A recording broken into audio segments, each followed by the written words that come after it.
Cool.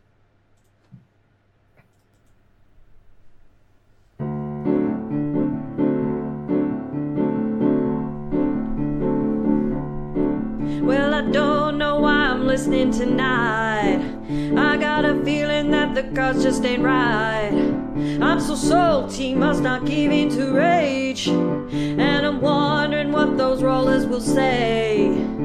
Scarves to the left of me, the cheaters to the right. Here I am, gonna roll a derby tonight. Gonna roll a derby tonight.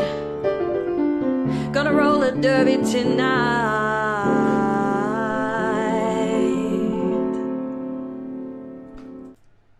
Hello, listeners, and welcome to episode 12 of Hidden City Rolls. G'day, guys. How's it going? Doing all right. I am fucking fantastic. I'm your host, Simcof, and I'm joined by regular rollers Merlin and Bird5R. What's up, my fellas? What up? Not much. Just, I feel like these days I'm kind of getting back into the game again. After the Cote, taking a bit of a break, just chilling out. Now coming up to Worlds, I feel like I'm getting back into it. Yeah, so this is the really Worlds time to crew, ramp shit up. This is the Aussie Worlds contingent for sure. All three of us that's right. are going. Yeah, it's just plus Rob. Oh yeah, Is Rob. Rob If he manages to buy a plane ticket, Rob, buy a plane ticket. If you're listening to this, Rob, That's not going to happen. That's not going to happen. If you bet him $100, it might happen. It happened for Gen Con. I feel like he'll rock up to the airport and be one of those guys who buys international tickets at the sales desk of the airport. Yeah, for a 15,000% markup. Yeah. I'd like one ticket to North America. Right. We'll put you on standby, sir. Please take a seat. I can totally see him doing that. Yeah, for sure.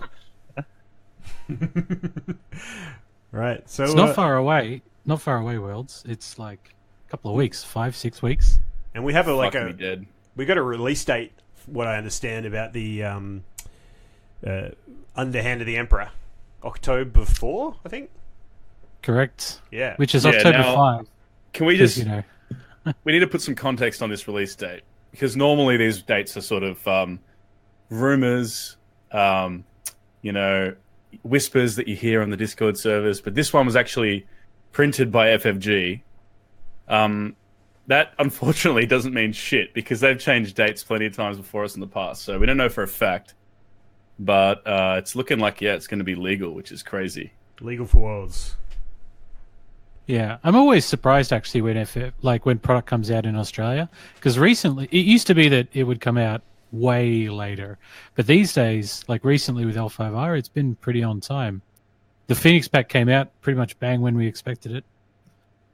I think that the local distributors and retailers have had to have realized that if you don't get the product on time in this day and age, like people just buy it on Amazon. That's what I did with Game of Thrones in 1.0. Speaking of Game of Thrones, I still need to learn how to play that thing. So you guys heard of Amazon Go? So What the hell is that? Amazon Go, they've got them in the US, and they're apparently Bezos wants to go international with them, and they're going to have 300 more stores over the next few years. It's an article in the news last week, but they're these stores, like Amazon physical retail presses.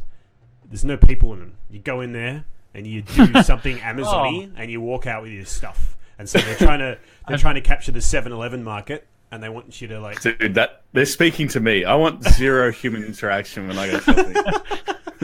So the idea is you can walk in 24 hours, and if you need late night veggie pasty and choc milk, you just walk in there and bang, take it out, and then it just auto debits your Amazon identity or whatever. Crazy, right? Do you reckon you can get copies of the pack of L5R that Policy Debate was in? I think you could, because you could stay in the store, right? And it prints you could it let in them the know store ahead of time. They print it in the store, or they have drones that deliver them straight from Minnesota. When I was in Seattle, which is where Amazon's HQ is, the locals fucking hated Amazon, man. They viewed them as the evil empire. It's because they are. God. It's pretty bad. But yeah, It's great for us consumers, though. it is. L5 are on demand. Right. Yeah, so we got a few new cards, right? So just Do we thinking want to through jump to this. spoilers? Yeah, let's just go. get that stuff out of the way, right? All So right. no Scorpion Okay, ones, well- so kind of boring. I had. All right. You there? There's a bit of a delay issue going on here. Hello, fellas.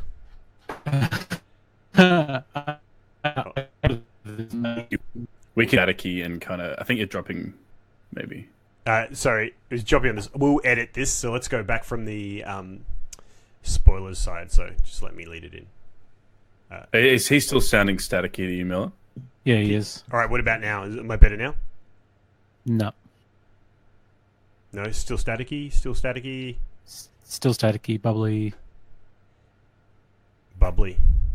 I'm just Cool. Isn't it good that we didn't stream this one? right, Dude, this yeah. I feel like this is the shit that the people want to see, man. Okay, leaving it in. If there was a weird edit, we had some technical issues, but we're back. Right, new spoilers. A few cards, none of them were Scorpion, which makes me sad. But hey, Yeah. so Yeah. All right. all fair cards. What do we think Can about? I just say, Yeah. No. just at the top, I think that maybe Scorpion are getting shafted in their own clan pack because a lot of this stuff, a lot of the stuff from the other clans looks really strong, and the Yeah. Scorp stuff just seems like pretty, like somewhat good. So I don't know, maybe they're getting shafted. I don't know, man. I think some of the Scorpion stuff does look pretty good. Like I feel like I'm just going to get murdered after this clan pack comes out. Like my guys, I'm going to need to play like all 3 Finger of Jade just to keep my guys around. Right. So Yeah, it's a little bit of a worry, the necessity of that card, Finger of Jade. Doji Maybe I should Finiki was my favorite of this bunch of cards. Right. Like You're gonna lead with the best card. just leading strong. She would not even deign to look upon her lessers. So she looks on nobody else because she's pretty much the bee's knees. Like, So is she a Rokugani version of like a Instagram celebrity? I think She looks pretty famous. Doji Hilton. Don't talk to me. No pictures. No pictures. The Doji artwork's Paris. fucking Yeah, fantastic. for sure. So she's a conflict character. Like, that's pretty amazing. She's got like no military, but who needs that stuff? 3 political, 2 glory. So you honor her, and she's at 2, and because it's pretty easy to honor people in Crane now, right? So from your hand, you've got this 2-cost 2/5 character that has a bonkers ability. For those of you who haven't seen the cards yet, and you're only listening to L5R through podcast format, odd choice first of all, but tip of the hat to you. Playing L5R by mail. Yeah. So courtier character. During a conflict in which this character is participating, choose a dishonored participating character. Dash. Bow that character. This card's bananas. It's fucking bananas. It's only one more. All right, a little bit of a from the top. It's a little bit more than the Ancient Master, and the Ancient Master's already great at getting you the favor. She's got way more skill, a relevant keyword, and that ability, I feel like, is just crazy. Especially so, all of the characters that are not Scorpion in the Scorpion pack are supposed to do something pretty great when it comes to Scorpion, kind of like Kikuyo against Phoenix. This is freaking great against Scorpion. Yeah, absolutely. I think it's great against everyone. Like, it's phenomenal against Dragon.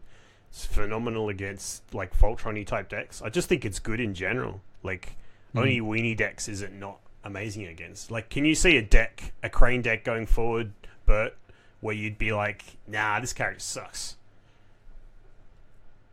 That's a tough question. I think the test of skill version of Crane, if you the conflicts character side is kind of full, right? Like, do you cut a rival and a Stewie for 2 of her? Well, I think basically what's happening is the game is trending to all decks having close to 10 conflict characters, and I think that inherent limit that, like, maybe perplexed us a bit back in core set is actually showing some truth that maybe 10 conflict, like as many conflict characters as you can get is good. This chick's got great stats, great ability. It can be used as a way to, like, if your opponent's got a Dishonored Voltron, right, and you use this, are they going to blow their finger at Jade? If they don't, you nullify that character's skill, and if they do blow their finger at Jade, then you can play your knob sack or whatever. So it just feels like a really powerful effect on a 2-drop. Yeah, really, really good. Yeah, Game of Sedane with this, I feel like Game of Sedane is a pretty good card right now, and with this character, I think it is still, it's even better. A lot of the cranes I talk to reckon Game of Sedane is unplayable, but I've been playing 2 of them, and I love them. Yeah, I never like them when they get played against me. They're especially good against like Phoenix, Lion, those sorts of clans. But yeah, she's just fantastic. Nice. Don't see any issues with her. She's absolutely amazing. Yeah, all right. Well, I think there's not much else to be said Enough, about that, right? Enough drilling. Roll your tongues back in, boys. I'd say she's like probably the second best character we've seen from the pack, maybe third best. I'm going with best, man. Like that ability. It's good, but I rate the unicorn chick the best. What, Eid Messenger? Plus 1 cost? The one that when you're attacking, the cost to play your opponent's cards is increased by 1. Oh, I thought you were comparing 2-cost conflict courtiers. Oh, no, yeah. not the there aren't any of those. Right. Yeah. I think is this the first? No, first Crane unique conflict character. It's kind of nice. Oh yeah, it is. That's true. But how would you compare the unicorn 2-cost courtier who's got 1/2, and during a conflict spend 1 fate, choose a character you control, dash, move that character to the conflict. That's not a real card, is it? Did you get that out of It's like not a real fucking card. custom card Saturday? I've never heard of that card before. Then again, I'm only familiar with like 8 of Unicorn's cards, so that's true. All right, okay. What's next? Let's tackle this understated dragon character. 3 cost. It's only got 3/3 with 0 glory. Bushi, give it a duelist just in case you decide to splash test a skill. Interrupt when another character you control will be dishonored. Instead, dishonors character. And then FFG thought, you know what? That's not strong enough. Like, it's half the young rumor effect. We have to give it something else. Oh, I know what it can do. Ready this character. Yeah. I mean... Oh, you want to dishonor my guy? Nope. Oh, by the way, I'm attacking you now. Yeah, so just off the top, amazing stat line, but Dragon is kind of the king of stats. So, like, it's got nothing on Volcanic Control, right? Like, Volcanic Control all over this card. That's true. Yeah, and that card doesn't even see play, really. The Interrupt's Interrupt's great not a because monk. you've got 0 glory. 0 glory is awesome because you can flick a Dishonor token off Mitsu onto her. But I feel like Alchemist does that a little better because you've got more flexibility with the ability and so on. My hope with this is that it doesn't see play in the monk deck, and there's some sort of like Bushi duelist. I hope there's a split between the 2 dragon decks, but we probably need a lot more juice for that. Maybe the Dragon Clan pack. But yeah, I think it's pretty solid. I think you need to bring the power of the current deck down a bit, or raise whatever their alternative is. I don't even know what their alternative is, but I feel like this card just gets Doji Finiki'd, right? So it can ready itself, but then Doji Finiki just bows it again. Guess so. Yeah. It's finicky. But I guess that's true though, right? So I think the designers think every time a potentially good card comes out for another clan that could potentially unseat Dragon, it's like, oh, hold on. We better make sure Dragon can deal with this. Wait. Yeah. They are quite underpowered. Let's just think about this again. Yeah.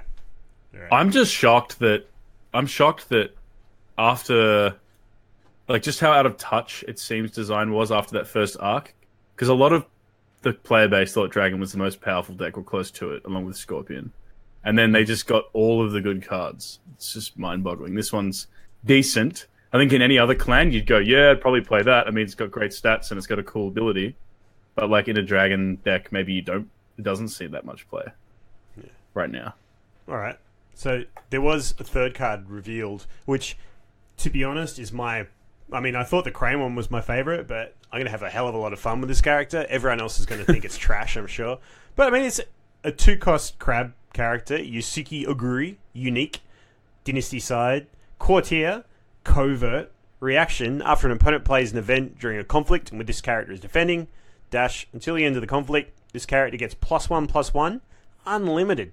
So, put this character into a conflict, people start playing events, you react, you get bigger and bigger and bigger. It's a bit of an odd one, but I think it works really well in Seeker of Earth Crab Rush. Oh, God. That's right, I said it. You're obsessed. You're freaking obsessed. So the stats are kind of low, except for the fact that it has like a built-in pump, right? And nearly always in conflicts you care about, your opponent's going to be playing some sort of an event.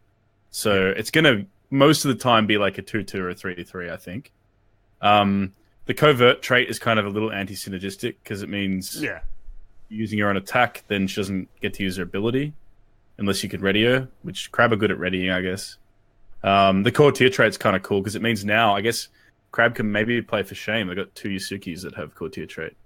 Yeah, I agree with that. I kind of like it. It feels a bit like the what's the Phoenix one that gets +1/+1 when you play a spell? Tetsu. Shiba Tetsu. Tetsu. Yeah. Whereas Tetsu is kind of in your control, right? So you're the one initiating the spells and giving the pumps.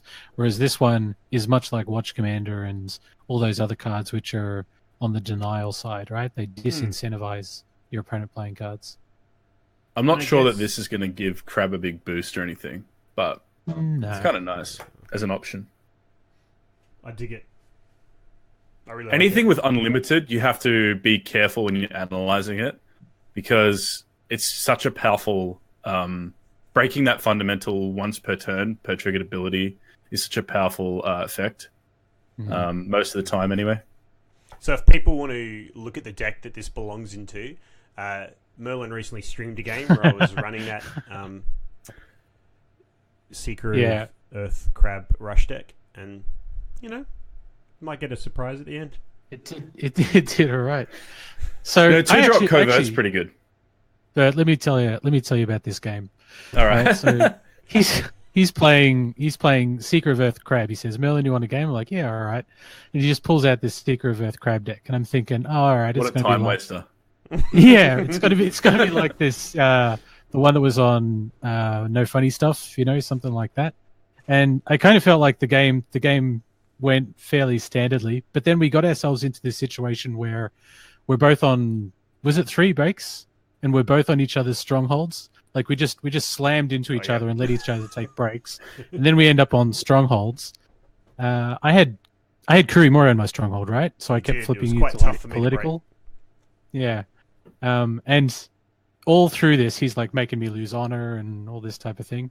So it comes down to the final conflict of the game. And I feel like I've got it, right? I'm on a political conflict. He doesn't really have very many guys. And we trade blow for blow. And you remember, I don't know what you remember about, what was it? Ethos, Perfect Land Ethos? That was the last card that won it. That was the last card of the game. I play a court games to get the one skill that I need, the one skill to win this goddamn game. And he says, I got the perfect card for that. He plays Perfect Land Ethos. Man, I love that. Glenn, somewhere right now, Glenn is just fucking smiling. He was watching that game. Yeah, he watched that game, but then he had I was to go. rebuilding CUNY laboratories. I was playing Waning Hostilities. Man, it was just, I loved it. Oh, and that first turn of yours where you're like, where it's in a political conflict, he's like, oh, I know what to do. He plays a bonsai, and I think to myself, it's a political conflict, right? And then he plays something else to get over my skill, and then he plays a rat to send me home. And I'm like, all I wanted to do was win the favor, right? So he ends up sending me home, winning a ring, bowing himself, and I still get the favor. So yeah, it was classic Simcof misplay. But you still won? Yeah, of course I did. Yeah. Man, dude, I was playing Crab Seeker of Earth like that. They made out like it's bandits when the second rolls got chosen, for sure. But you know what? The Crabs have only themselves to blame for that one, I gotta say. I don't know. I have no sympathy. You can watch that game over on the Twitch channel, the TBP Aftermath Twitch channel. Which we will. I'll send. We'll link it. Cool. All right. Well, that was that. That was the last. That was the last of the spoilers from today. It was. I think so. Yeah. So the World Cup has been like in a very sharp segue. The World Cup's been going on week 2. You can check out hiddencityrollers.com for the week 2's blog post any minute. But these guys, Bert and Merlin, have been on the casting couch and they've been running a few games. So did you guys have any highlights? Was there any games you guys cast that you wanted to talk about? Actually, have we already talked about like the Australian game, Chris versus something? We talked about that last week, right? Yeah, I don't know if did we talk about it on the cast? No, it was on the weekend. No. We played on the weekend, so No. I imagine we haven't. People need to check out that game. Like, that game was so close, so tight for so long. It was like it was a slog fest. You know, nobody was getting breaks. It was just trading honor. It was a great game. And just for some background, Chris the Grinder Ends is part of our Australian World Cup team, along with 2 of our other rollers from this podcast, Ben and I. So Ben, I, and Chris were all on a call, which is permitted in the rules to you can kind of like, I guess, powwow, make decisions together. But yeah, Ends played like a perfect game and played to his outs. It was really, really close. Really close. And it's always nice to see Janky Phoenix beating Dragon. Yeah, for sure. It was getting our, very, very our exciting. only win, right? Yeah, that was our only win for that. So we're 2 wins and 4 losses, our record is at the moment. So we need to basically 3-0 it if we want. And then hopefully we might get lucky and make it to the next phase. Not exactly sure how Can that we works. even... I don't think I we got can dumped get by to the next Unicorn. phase. I got absolutely dumped fucked by Unicorn. In the I felt ahead the whole game and he just broke my stronghold. I'm like, what the fuck's happened? I've been ahead this whole fucking game. Yeah. Yeah, but champion ends. Yeah. So at least we're not going to get the one game that I have. Yeah, that's true. One game that I casted, it was a solo cast that I really enjoyed, was between Hungary and Indonesia. And it was mainly for tiebreakers because I think Hungary was already up 2-0. But it was between a player called Zello and Effigy. And it was Crab v Scorpion. And it came down to an insane, like a 5-minute decision by Zello to not attack a final attack. Because the Scorpion player had like one way he could possibly win the game, which was to Way of the Scorp into play his 3rd assassination to get the guy to 0. So he forewent a really, really strong ring in the second to last turn of the game to avoid that one way he could have lost. And then the following turn, I was thinking about it. I'm like, man, this guy's running 3 Cooney laboratories. If he flips that up, he's also going to die because it's a forced reaction. So there was so many it was really, really tense end to the game. Really well played game. So that one we'll link to, but yeah, check that out. So, you know, I learned something about Cooney Labs. If it's in your bin and then you rebuild it into your provinces, you don't actually need to trigger its ability for it to have the +1/+1 effect. Static. Yeah. Yeah, it just needs to be there. I mean, that's second nature for us Seeker of Earth players. But yeah, get it if you're not familiar, if you're not initiated. Can I just say that? Can I just say that I love Cooney Laboratory because it encourages crabs to actually go for the win, and there's something that clan has struggled with, like playing, like winning within time, winning, inside 7 fucking rounds of play, and so like I like that card exists. I think it's a really good design. Yeah, I actually feel like that deck's a lot of fun too. It is. Hell it's yeah, glorious. Who plays games for fun though, right? Very good. Just on the World Cup, I was just like looking at where we're at after round 2. So there's been 6. Every country's had to play 6 games, right? Because each round is 3 games per round, right? Mm-hmm. So nobody's gone 6-0 yet. But we've got 3 countries that have actually made it. 4 countries that have made it 5-1. So the Swedes in their group 1 have made that, and they're like Sweden. Who's Brazil, on that team? Sweden, Brazil, Italy, and Belgium. Not exactly sure who's on that team. I'll pull it up right now. But yeah, it's so they've gone 5-1. Here we go. The Swedish team, if I have a look here, is so I only know Dirty Deeds, Lego Strek, and Dina Chow. That's impressive. And the unicorn they have is 2-0. It's pretty cool. Yeah, that is quite phenomenal. Then we've got Netherlands in Group 2. They've gone 5-1 against Greece, Malta, and Chile, and that's super impressive because that Greece team is stacked. So that's Dizzy Drone, Nels, and Killafix, and they've gone Scorpion, Crane, Crab. Yeah, so that's and our hero Demagogue actually lost a game, which is quite surprising. What? I reckon that's got to be a misprint. Misprint. We didn't think it was possible. Hey, Bert, what do you think of Demagogue's deck?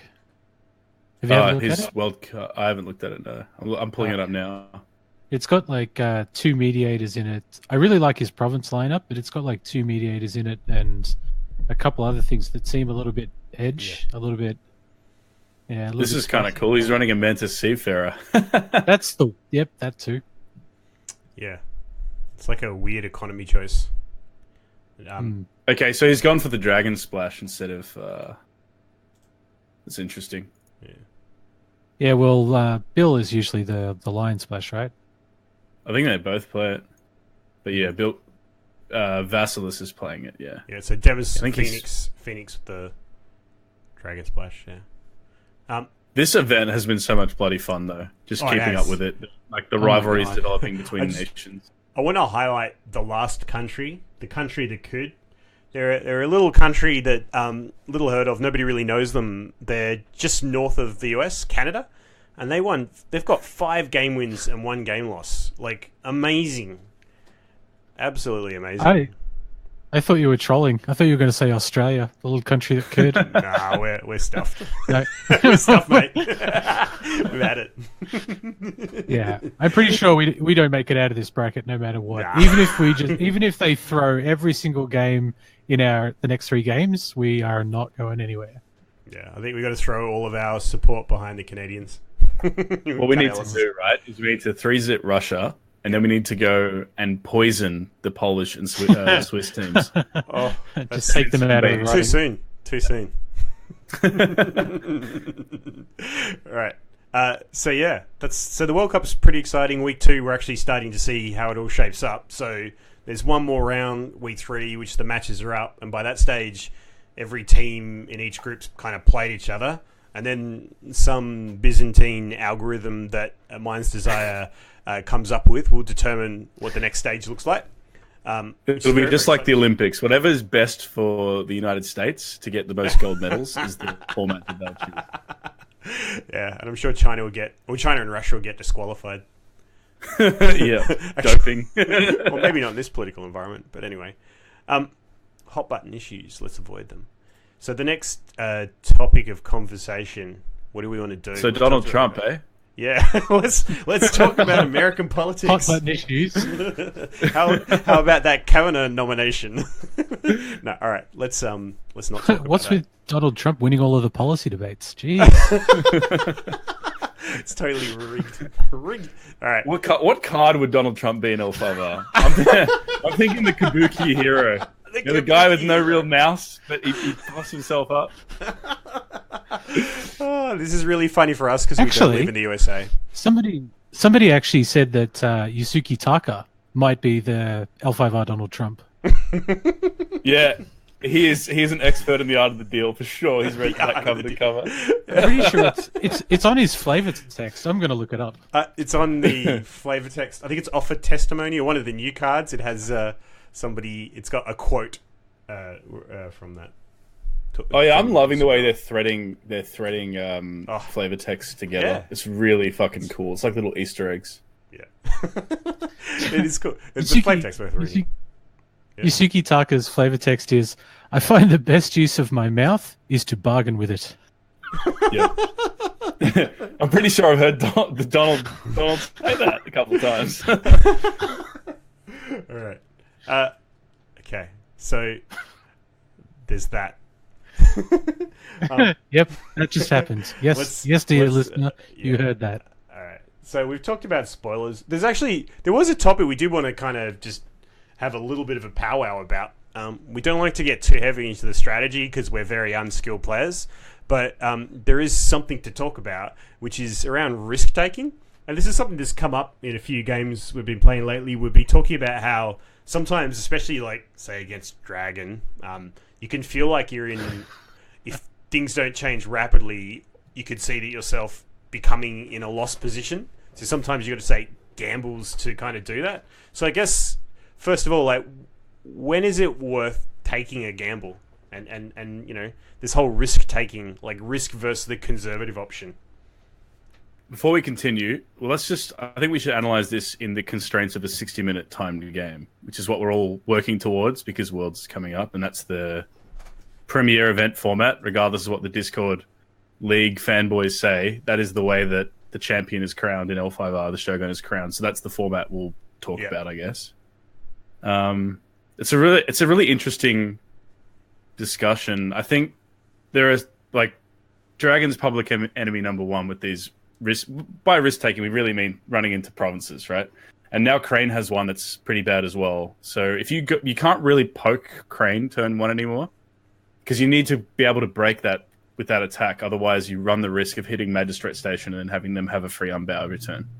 So there's a couple scenarios in modern L5R where it you're so disincentivized from attacking that it's almost not worth it. But then at some point, the economic incentives or the time incentives outweigh, the stalemate, and you have to go to Vegas, as they say. What are your experiences with it?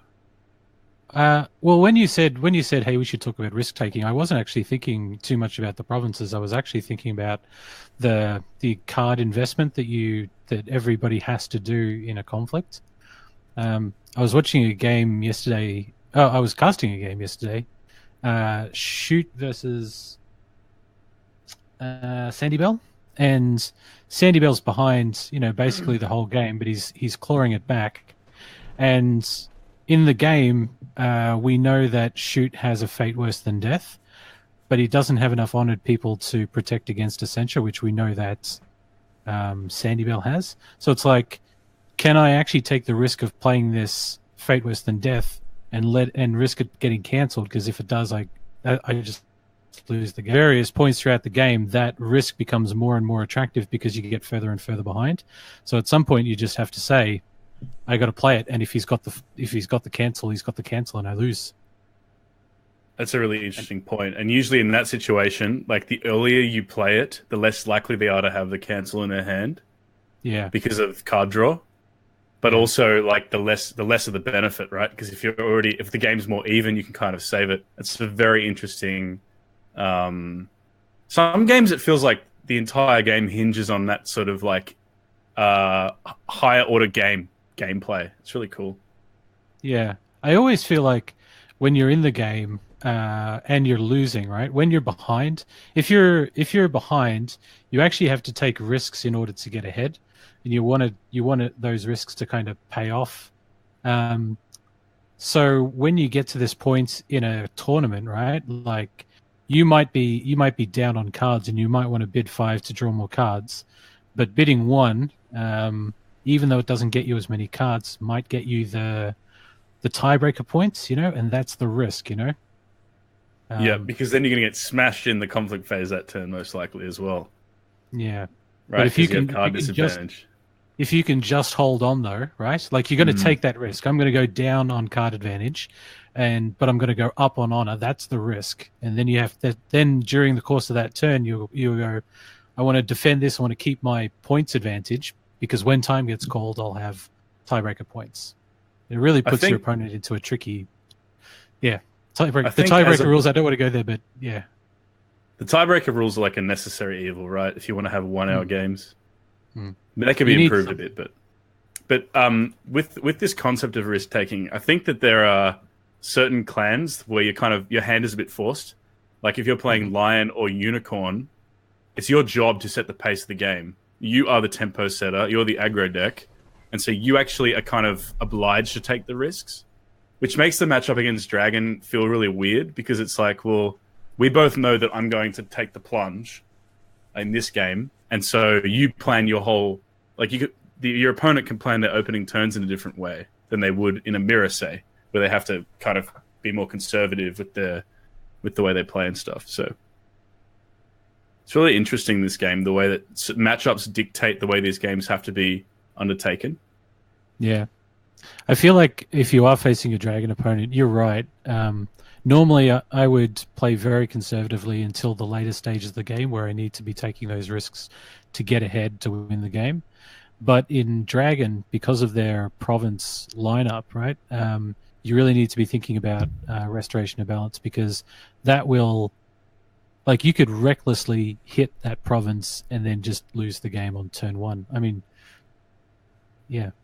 Yeah, that's a different sort of risk than hitting Magistrate Station. Even though they're both really bad, if you have too many cards in your hand. Like, if you've both been bidding 5-3 times, you've basically fucked. You've got 30. Yes, I do. That game was crazy. I've been trying to get onto the Twitch admins to see if they can sort of dig up that video, but apparently Twitch don't support their users at all. So yeah, they're so massive to the now. Winds. Yeah. I think on this topic, just play Scorpion or Dragon, and you don't have to worry about taking risks because you've just got a natural edge. That's what I would say. Hey, when do you guys dial back your bids? That's do you guys have question. like a rule? Definitely. I always feel like rule. I always feel like when I get to about 6, that's when I'll think about it, right? I feel like if I'm at 6, I'm going to bid 3 and then see what my opponent does. I definitely think that it's both matchup dependent, and depending on what your deck needs, it's, you know, what is the minimum amount of fuel required to get whatever my objective for the turn is done. And I know, like, I've recently been playing a bunch of Lion and like aggro crab, which I know are not, you know, the popular decks at the moment, but a big part of that is understanding, you know, lots of people, and, you know, you've probably thought a lot about fate management, but in both of those decks, honor management is super key, because you're using honor as a resource, right? So, you know, you've got your spreading, spread in the darkness, CUNY, laboratory, etc. Yep. So you're trading honor for huge increases in tempo, early turn tempo. Yeah. And ability to break provinces, which is pretty important for those decks. It's a really interesting point that you can think about honor in a different way in those sorts of games. It's not just an economic indicator like it is when two scorpions take, you know, their time to devour each other. Like, it really does. Yeah. It can be used to win you the game, to throttle you to victory. Yeah, for sure. I think more broadly, I would say if I'm at like around about 5 honor, then I'm starting to think about my bids. If I'm at like 6 or 7, I'm probably still going to be bidding high. But yeah, I think certain turns you do have to really pause and think about your bids. I think if you're playing against Scorpion or Dragon, the sooner you can get it to 1 bids, the better for you. That's what I would say. Because those clans need a lot of cards. Completely agree.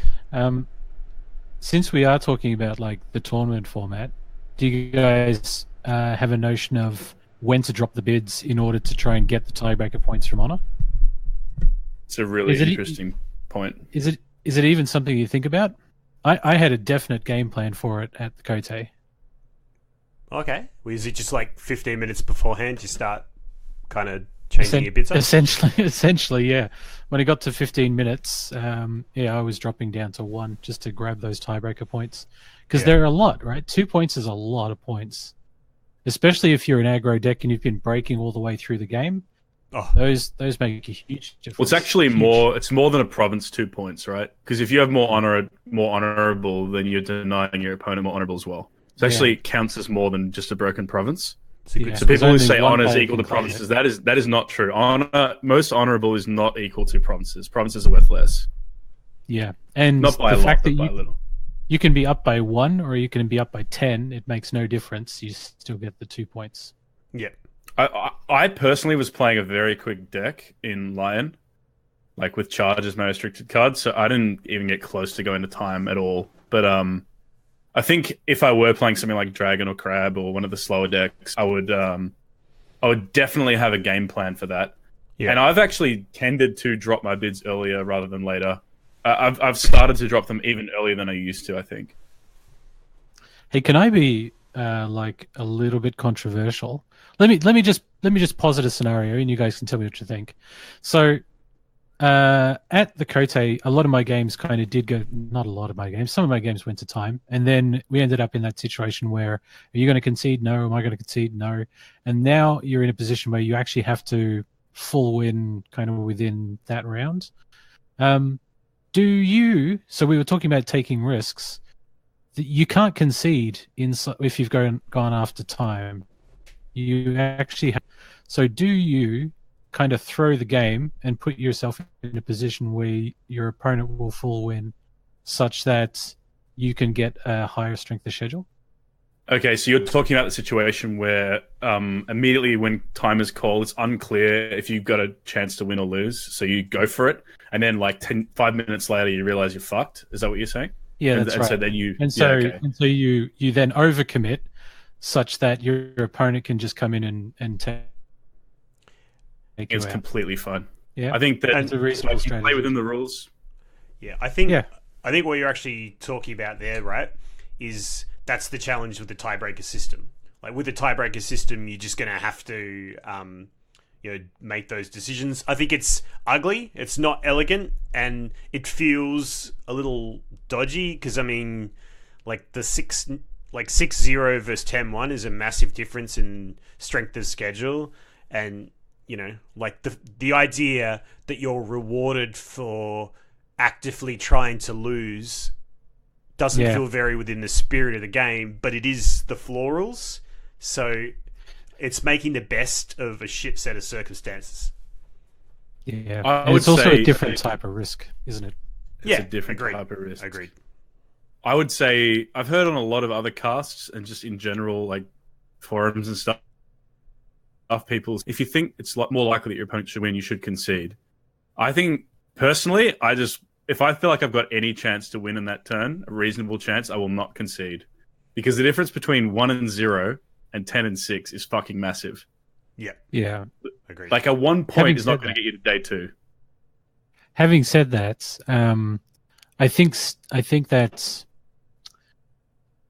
Having said that, I'm just trying to organize what I do think about that. I think so. I feel like if you've gone to time and you're looking at your opponent, the question is you win. The question is, can I swing the tiebreaker points? Yep. Right? Because if you can win outright, well, clearly that's a win. But if you can only swing the tiebreaker points, I feel like you got to be really confident that you're going to do that. Otherwise, I probably would take loss over a 0-point loss, because that's going to put me at the bottom of my bracket, like my record. Yeah. Do you think that they'll roll out new procedures before Worlds, given that they kind of teased us all with that reveal, like, what was it, a couple months ago? I think it'll all depend on how confident they are with their new tiebreaker rules. Like, they've obviously been testing internally and talked a lot about it. My gut, and I'm not one of these people, at least I'm not like a playtester guy or anything, but I bet you there's some trusted senior members of the L5R community that have been let in on, what these options are, and maybe there's some feedback, maybe not. Like, they do, I think, especially with, what's the new fella's name? Is it Tyler? Is that his name? Tyler Parrott, yeah. Yeah, he seems to be doing a pretty good job, and I feel like he's the sort of guy who might reach out and discuss with specific members of the community about what they can do in that space. I mean, I think we've all kind of thought about what we think might be the best way of doing it, but like any ideas we have really need to be tested out and well thought out. It's one thing to theory craft these, but then you've got to actually put them to practice and go, does this work? I personally would love to see, when the new rules are rolled out, they get rolled out as the Scorpion pack comes out. So there's like a month to quickly test them in put them in the wild, get a bunch of feedback, and then, just before Worlds, look, if it turns out those new tiebreaker rules are trash, you can just pull them back, which is not ideal, but at least it gives them a little bit of time, just in case there's some exploit that people work out. Because when you put something to the wild, people work out, exploit it. Yep. My advice with the current rules is don't go to time, play fast, and play an aggro deck. And if you do go to time, then always have a game plan for it and practice going to time and practice, making that transition to a lower bid. Practice stalling. Hey, if you need to stall a game to win a game, I'm not above that. I'd do it. You should. I think everybody should go and read that. What was it? The Gamer's Bible. That's on Discord in the dojo. I haven't seen that. Maybe you Oh can my give a God. link to that. I'm gonna go get it. All It right. is. It's pretty good. It's basically as you say. If it's within the rules, anything goes. Right. Within reason. Find that you can exploit to win, Yeah. and then play to win. I think that's what it's called. Actually, play to win. PDW. I love it. I got chastised for including Shadowlands cards in my line deck at Kotai, so there are definitely some more honourable people than me in this land. No. I definitely believe in the power of the Shadowlands. Right. I think we've got a few listener cues that we can potentially provide some A's for. Yep. Yeah. Look, do you wanna read them out, Birdie? Sure, I'll read them out. First up, we have Hugh Aldis. Hey, Hugh. He's submitted two, but we're only going to do one because we like one shots. And Didn't we've only got somebody so much time. guarantee on the Facebook page that we would answer every question? Well, it wasn't me. I did actually. How I much said, is it? unlike some other podcasts, we will guarantee we answer each of your questions. Merlin plays Cloud the Mind on Bert. How much is a Burt guarantee worth? Fucking nothing. Have you fucking seen my stream, dude? I should have had to lick my shoes, tattoo my ass with a lion by now. yeah. I've got a lot of stuff in that one. Anyway, Just first add it question. to the list. What's Hugh ask? What would the presenters consider as an acceptable dress standard for competitive play? Please include reference to trim and cut. Do you dress formally for a formal level event? If so, how? It's a tuxedo, cummerbund, like formal evening wear only for Worlds. I don't think anyone else. It's black. Pretty sure it's black tie, isn't it, Merlin? You've been to one of these before. Black tie? I don't even know what to say to that. Something tells me that the perma-virgin neckbeard community just doesn't really care about fancy dress. Wow, shots fired to nerds and virgins everywhere. You know what? Since I'm a member of the community, it's like being racist to your own race, right? It's like, whatever. Yeah. Wait, you can say it if you are one, right? Yeah. You're a nerd, Bert. I claim neckbearddom, guys. Yeah, legit neckbeard. I would say I want to see Ben wearing the one piece from the Big Lebowski, the full-on jumpsuit, purple Jesus. jumpsuit. Yeah. Come to Jesus. Might have to have like a restraining order, like a radius. I'm not allowed to play anybody under the age of 18.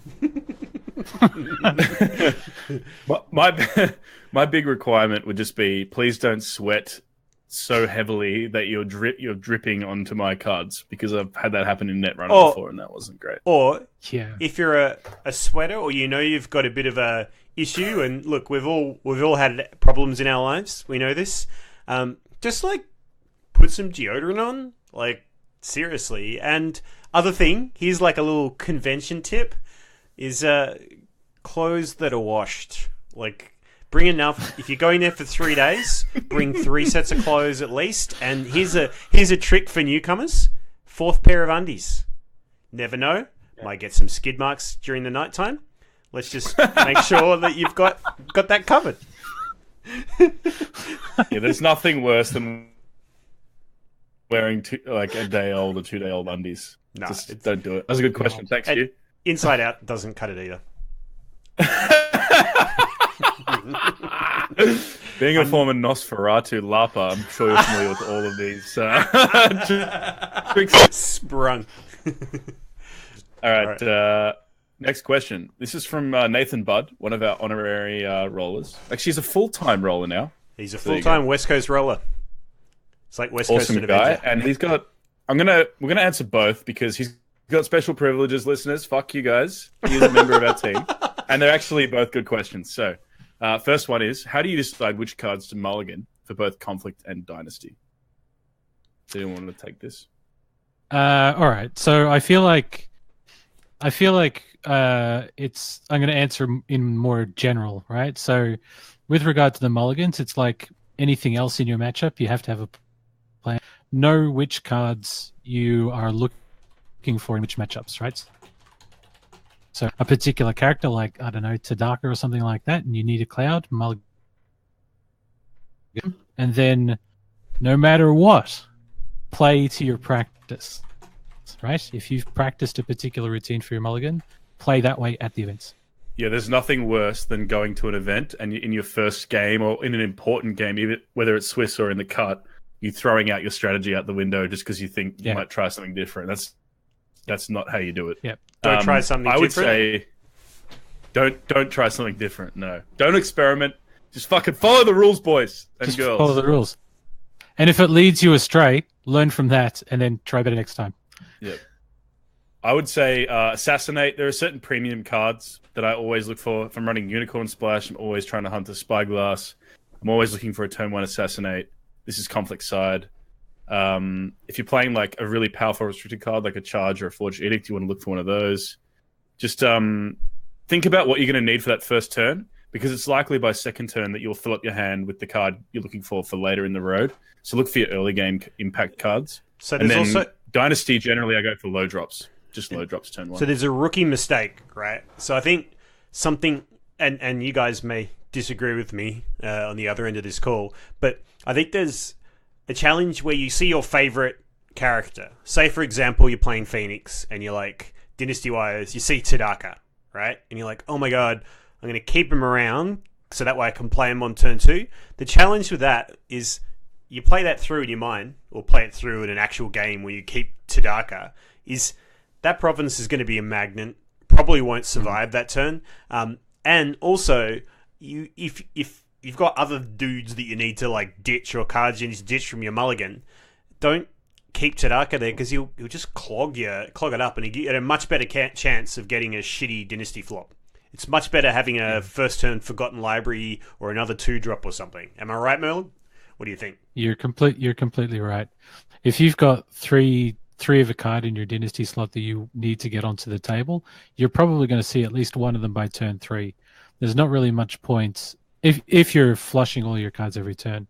There's not really much point keeping cards around that you've got like 3 of in the deck, because you'll see another one. It's fine. Yeah, I would say that there's no Dynasty side character that's really expensive that you should always keep. Like, have a plan for it. Sounds like you've got a caveat.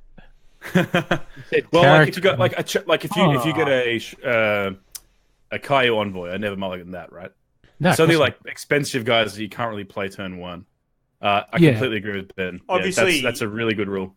Obviously, it's probably the charge. That's the exception, but yeah. It's probably the same with your hand. If you're not realistically going to play it on turn 1, don't keep it. Yeah. And then there are certain matchup-dependent silver bullets that you need to look for, like Let Go against Dragon and so on. Okay. Pathfinder's Blade, if you happen to run it. Yep. Pathfinder's Blade and Charge, still a great combo. Dude, that's a great combo. All right, let's go to the next question. This is from another one from Nathan, just quickly. In what circumstances might you choose to prefer to go first if you win the flip? What's the advantage? Good question. Ben, you want to go first? Sure, I'm probably the only one that ever really chooses to go first from time to time. I do it in one particular matchup. Okay, I know the match. Can I try and guess the matchup? Yeah, well, guess in a second. I'll just tell you because I'm not going to talk about that matchup. So for me, yes, there are specific matchups, and but we'll talk about that in a second. But for me, I have 2 specific decks, and you could apply this. Actually, I guess 3. Like, if you're playing an aggro deck, right? Sometimes you actually want the initiative, because if you're playing an opponent who's quite good on the offense, and they can basically bow your dudes out. Say, for example, if I'm playing Lion, so I have a aggro HMT Lion type deck, right? I tend to bug guys without Fate. The problem is, if I pop 2 or 3 1 cost, 2 cost Lion dudes on the table, right? No fade on them. If my opponent goes first, you can like Watering and then maybe Hawktat and do a bunch of like Hawktat's a big problem, right? Do a bunch of stuff, which means that when I get my first conflict, you know, maybe 2 of my guys already aren't eligible to actually get into the conflict on the offense. And if my goal is to take provinces early, then that really hurts a lot. So there are some matchups like Lion and I guess HMT Unicorn potentially, depending on how you've designed the deck, or I absolutely will choose to go first, much to my opponent's delight, until he loses 3 provinces on turn 1. Yeah, I think that's a good comprehensive answer. I would say, just generally speaking, if you're like a beginner or an intermediate player, and you're not a specific Lion or Unicorn player, just never ever do it. Yeah, maybe experiment in your casual games, experiment with it. But I would say, rule of thumb, always go second because more fade is better, and having initiative on turn 2 is also really nice. When there's fade on rings. But yeah, that is a good point. Like the decks that are trying to win faster, for them, like the extra fate, because that 1 fate advantage you get from going second turn 1, it actually compounds over turns. It means you have to spend less. You can bank more fate. You can pass earlier, sooner in following turns, and so on. There are a lot of compounding things that happen off that extra fate. But like if you're trying to win the game by turn 3, then a lot of those factors don't really matter to you. Like losing the economic game isn't necessarily a game loss if you're going to be able to break their province by turn 3, right? So yeah, that's a really good answer. Cool. All right. Hang on. Next one. But you said that there was a matchup that you would do. Oh yeah. What's your guess? Crane versus Crane. Yeah, that was my guess too. That's a good guess. It's not the one though. It's no. Lion v Lion. Oh wow. Lion v Lion.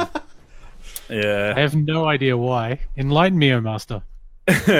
Well, if it's HMT Lion v HMT Lion, every single game that I've ever played of that mirror, it's decided by the first player to play charge. So there you go. Oh, really? Yeah, the first one to play charge has won every single MIP. I played about probably 20 of them, and yeah. Because I thought it would be be attack. Because charging on the defense is horrible. I agree. I thought it was the first person to activate their box. Because the first player in that situation gets the three conflicts. The other guy doesn't. That's also a very good point. All right. Next question. Let's just keep moving along. Ray Dent. Sup, Ray? I think he's probably our number 1 fan by now. Would you guys say? Yeah. Should make him a T-shirt, right? All right. Awesome. He's asking, what are some of our favorite of the rollers? I can't fucking read. What have been some of the rollers' favorite moments in the story of L5R so far? Oh, I can instantly not answer this question because I actually don't know the story so far. I'll give you mine quickly because I've only read 1. Yeah, and I've read 2, and 1 was I loved, which was the Emerald Championship, the episode, the insert where Toready was facing off with Aramoro for the Emerald Championship. Oh, brilliant. And Yojiro basically spilled the beans on what the Scorpion was going to do, which was using a little pendant to blind Toready when the sun was just at the right angle or whatever. And Yojiro kind of like spilled the beans to Toready, and it just illustrated how these clans work. Like how Scorpion are just playing the game on a whole different fucking level. There's like plans within plans. As a nod to one of the old L5R cards. I thought that was such a cool moment. That Emerald Championship was awesome. Yeah, for sure. Well, I've got... What about you, Ben? Well, I've got 2 quick ones. One, again, was my boy Toready when he was talking to the Emperor and deciding, and the Emperor was giving him the news that he's going to have to write an edict and let everybody know who that he's changing succession plans and he's stepping down from the throne. And second Kitty, his second son's going to step up. I just thought the like one-on-one intimate sort of chat that they had, it was kind of like 2, titans of the Empire, and both from very different perspectives. But what they were doing and the way they were talking was actually bringing together all the politics and all the various storylines, all the different threads that we've seen so far. It was the first time we saw like all right, we've seen the pieces, but now we've actually seen the chessboard and people moving pieces on the chessboard. So I thought that was super cool at the macro mega like meta plot level. But then at the instead of the meta plot, like the micro like intimate stories, I really enjoyed the Kasori story, which was a precursor to Spirit and Sword, I guess. But it was where you've got Kato Kasori meeting a Bushido wielder, and how Kasori got her name, and it kind of showed how the Phoenix manipulate the elements, and it kind of highlighted the elemental theme of L5R, and interacting with water and what kamis are and all that sort of stuff. So it was kind of like cool sort of magic / spiritual story that was very personal as well. So they're my two favorite story moments. Good answer. All right. Next one's from Brian Holland, who's he runs a lot of the events down here in Melbourne. He works a good game. Shout out to you, Brian. He asks, "Have you answered my dick question yet?" Now, anyone who knows me knows I love talking about dicks. just to preface the master answer, of tact. I think this is a reference to he asked, like maybe on our first or second episode, who's the biggest swinging dick in L5R in Australia? And I don't know. I'd say Glenn. He's the champion, right? Yeah, it's Glenn. Yep. Reigning champion. You know what? You know what else about that question? He says, "Have you answered my dick question yet?" Which means that he hasn't been listening to the episodes to see whether we have answered the question yet. Yeah. Oh. True. He's going to answer the same question next week, and we're going to say, "Yeah, we have. Listen to the episodes, Brian. Come on." All right. Next up, we have one from Ronan Gomez. He says, "Assume you're writing the updated restricted list. What would you change it to?" And I'm just gonna amalgamate this with another question. I can't find the gentleman's name, but he also asked the same thing. Which one card would you add, and which one card would you remove? Cards to remove. That's a tough one. I think adding to the restricted list, I would go with Resto. Removing, I'm going to defer my answer while I go and look up what's on the restricted list. Sure. Well, for me, I would add Mountain Anvil's Keep to the restricted list.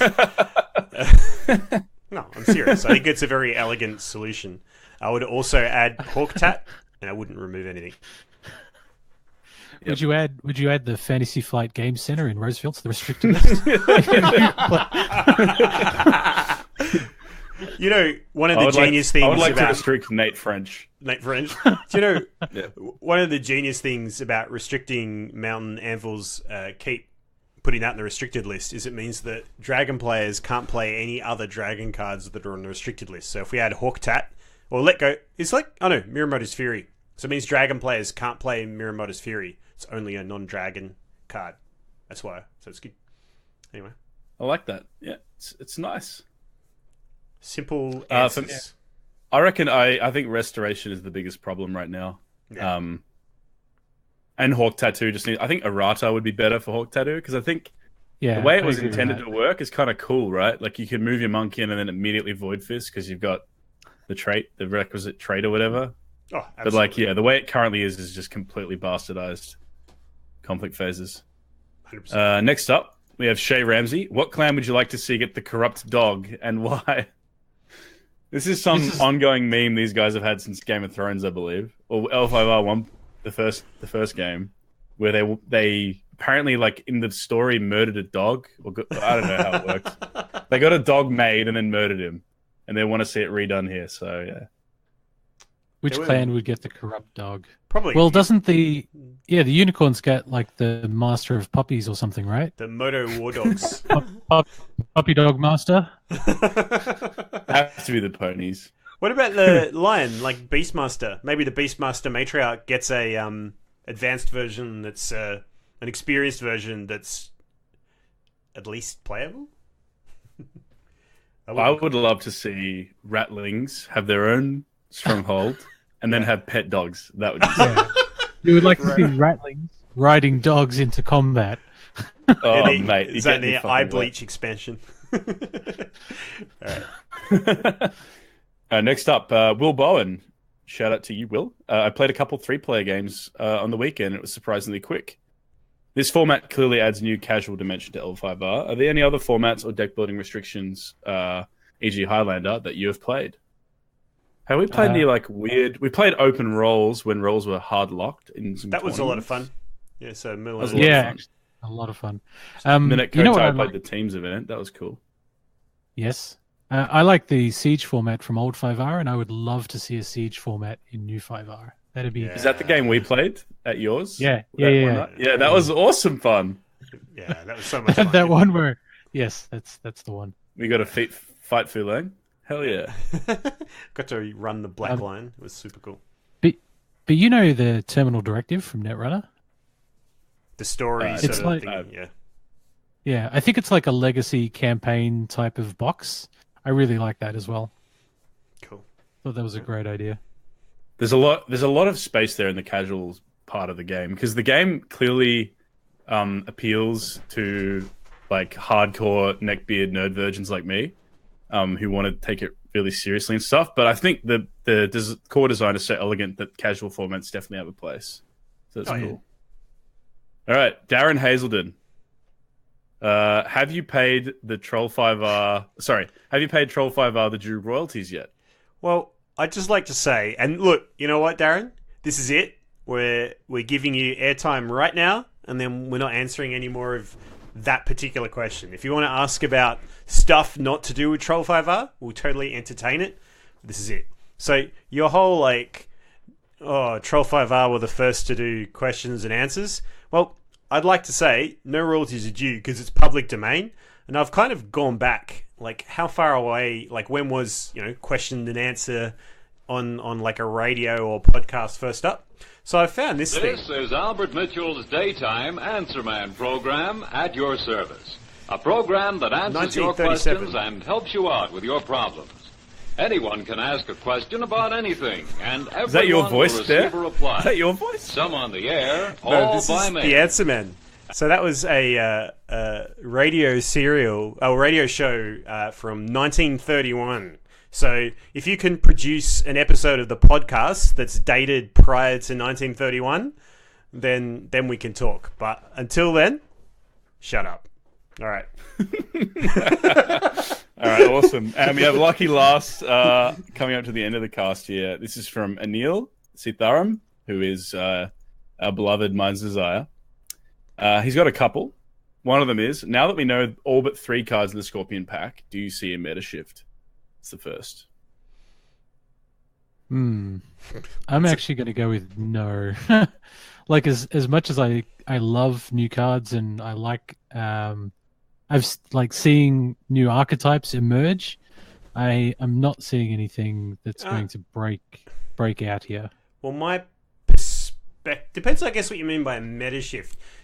If by meta shift you mean are there different clans that will have more power, then I would just say that I think Crane are going to move up the ranks, and I think they're going to be very competitive. But if we're talking about like trends and archetypes and different ways of playing, I think that with the Elemental Cycle and now the Scorpion pack, I feel like a lot of play like a PK sort of effects, things like Noble Sacrifice and I Can Swim, I think they become a lot more playable.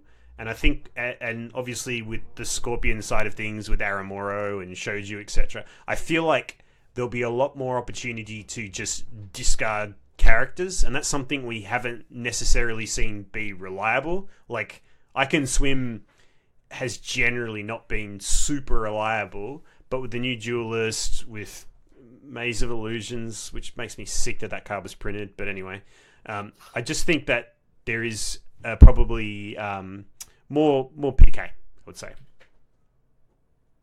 I think Unicorn being elevated, that was mainly due to the Elemental Cycle, I would say, but this newest character probably puts him in a good spot. Yeah. Like, eventually the weight of compounding add additions to their deck is going to tip them over the scale above tier 2, hopefully. I would say it's probably going to have maybe less of an impact than the Phoenix Clan pack did. I feel like the Phoenix Clan pack really helped Phoenix get out of they were in a bit of a pit, to be honest, before that pack. They got a lot of juice out of it. So I think, and they still didn't win a Kotai, right? Like they didn't win a single Kotai. It was dominated by Crab and Scorp still. But I feel like they got a huge boost. I don't think Scorp's going to get a huge boost. Hopefully, what I'd like to see is that the archetype gets a boost, that secondary archetype. So speaking of Kotais, they got close exactly once. Like before the Elemental cycle came out. Right. I think it was Origins. I don't think we'll see any sweeping change. I mean, like, we're already seeing the monks, come into focus. Scorpion's still going to be Scorpion. The Lion and Unicorn decks are the most interesting to me. I hope they get a little more gas. Yeah. Okay. All right, so, and then he has one last question as well. Do you still think Dragon is brain dead easy tier 0 smash deck? Or with the Dragon struggles in the World Cup, do you want to admit it's not as easy to dominate with that deck? Because apparently Dragon has been like 48% wins or something, 45% wins, something like that in the World Cup. Yeah. Is that like per capita? It's like total results. Dragon is like 40-something% win rates. Okay. Do I think Dragon's easy? I don't know. I took a Dragon deck to a tournament maybe a couple of weeks ago, 2 weeks ago, and I did fairly well with it. And I don't really play Dragon a whole lot. I would say it is actually kind of easy, but I think that when you look at the tippity top of the competitive play, I think it's anyone's game. I think player skill matters a lot at the top level, much more than deck construction and things like that. I agree. I think if you're in a tournament, like a decent sized tournament that's got middling to good players, and you bring Dragon, you're much more likely to dominate. If you're of the equal skill level, I think that if you're an okay to good player, then yeah, Dragon is a lot easier. But to Merlin's point, and I think this sees it through in the World Cup results, when you get a bunch of really good players together, yeah, Dragon is really good, and it's easy in quotes. But you know what? When you come up against other very good players, it's not as good as everybody thinks. Like, it's an amazing deck, but you still have to pilot it really well to win the games against very good players. So it's not brain dead easy versus really good players. Yeah, I agree. I would also add that it's a very small sample size. We're also talking about the best players in the world. And if you look at the actual list of who's playing Dragon, there's guys like me who don't normally play them, who are 0-2, who are playing 45 card decks with a bunch of mantras. And what you're seeing in the World Cup is a bunch of players who are specialists, like players like Shooter Evan Crane, Johnny Shen on Scorpion, who have played that matchup a billion times, playing against players who are maybe not as comfortable on Dragon. Because let's face it, there aren't many Dragon players in the entire world, right? And like Kingsley, Mind's Desire, they aren't even playing the World Cup. Can you guys even name any other prolific Dragon players? There's a couple guys who play it as one of their secondary clans, or, as one of their main clans even. But I feel like the population isn't there really to support the top guys. And like you guys said, player skill matters a fuck ton in L5R. Yeah. And so for someone like me, I'm playing against players who are experts, and I haven't played much Dragon before. I'm like shooting myself in the foot in a way, and maybe I shouldn't have chosen that clan. But I still think the deck is clearly top dog. Yeah. And like with that province throw, just as a baseline, you add a huge edge. Like you sit down to start your game, you put out your tokens, your rings in the middle, and you shuffle out your province throw, and you immediately have an edge, which is a really nice feeling when you're playing. It's like a security blanket. You're always sitting to the left of your opponent if you're a poker player. Yeah. That's right, yeah. I thought that was going to be like a Vitesse reference. Vitesse would be the opposite way, right? Yeah, that's right. No, you just got position. You've got position, essentially. All right. Yeah. Okay. Well, that was the end of the questions. I probably want to give a bit of a shout out to the Jade Throne. I keep meaning to do this, but those guys there, we've been listening to their podcast. We think they're great and all that sort of stuff. And if you haven't listened to the J Throne, if you're one of those Aussies that's just listening to us, it's okay to listen to American stuff sometimes. And so I would tune in. They're great, good, and that's what I'll say. I've had many nights on night shift listening to their podcasts and hearing about them like gearing up for a Kotai or whatever and training and how they've been playing their decks. And it always just, gets my juices flowing for the game. It's a great cast. Really good. Yeah. It's not that hard to understand their accents. It's pretty easy. Very true. Any shout outs from you guys? Oh, you know what? We should shout out the restaurant tournament. Yes, and the noobs tournament. I don't want to actually. Now that I've said it, the noobs tournament. the new players. No going back, Merlin. Yeah. It's not a tournament for expert players. It's a tournament for new players. So I think it's on the 13th. Although, did I see? Yeah. Sorry, continue, Mel. Yeah. No. But if you're listening to the podcast and are thinking about playing L5R, but are kind of not really ready to step into a fully fledged tournament on a weekend, go to that one because everybody in that one is probably just as inexperienced as you. So you should have a lot of fun. And you've got some people there helping out from an organisational perspective. So it's in Melbourne. There's going to be a lot of prizes. We'll link to the tournament. And, it's got a bunch of people there supporting it. A lot of fun.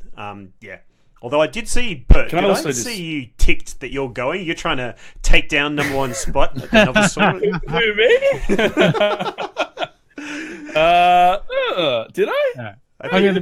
You need your third layer, right? According to Glenn, I don't play this game, so that's true. You don't play this game. Can I just say something about the new player? Yeah. Can I just say something about the new player thing? I think it's a fucking great idea, and that some of my favorite moments in this game, and any game I've played, but especially this game, has been with you guys. We were like first discovering the game and like working together to work out the game and how all the cards worked and all the interactions and stuff. Like that phase of learning a game and playing a game is my favorite. And like I can't get that back now because we're all old salty veterans and we've played thousands of games in Jigoku. But that is just such a great environment, and I imagine that event will be a lot of fun. So if I think it's a great idea. Yeah, and that same night is the Japanese restaurant. So for people that don't know, Wayne runs a game at a Japanese restaurant in the city. It's got heaps of table space. We play 3 or 4 rounds, and there's official like prizes because it's sponsored by one of the local stores. Mm-hmm. All right. Any other shout outs before we call it a night? So many shout outs. I guess not. No. All right. Well, thanks everybody. Shout out to my viewers. Shout out to my subscribers. Like and subscribe. Share. Follow me on Twitter. Hit that like button. Hit that like. Smash that bell. No plugs. Have you got Bert? Have you got a name for your fans, your subscribers? You know how when I get one, I'll ask. You mean like believers or something? Believers. When I get a subscriber, I will ask that person what he or she would like to be called from then on. Sweet. Alrighty. But yeah, check out my LinkedIn. Check out my my MySpace. What else is there? YouTube, like and subscribe. Cheers. Yeah. All right. All right. Later, guys. I'm going to press stop.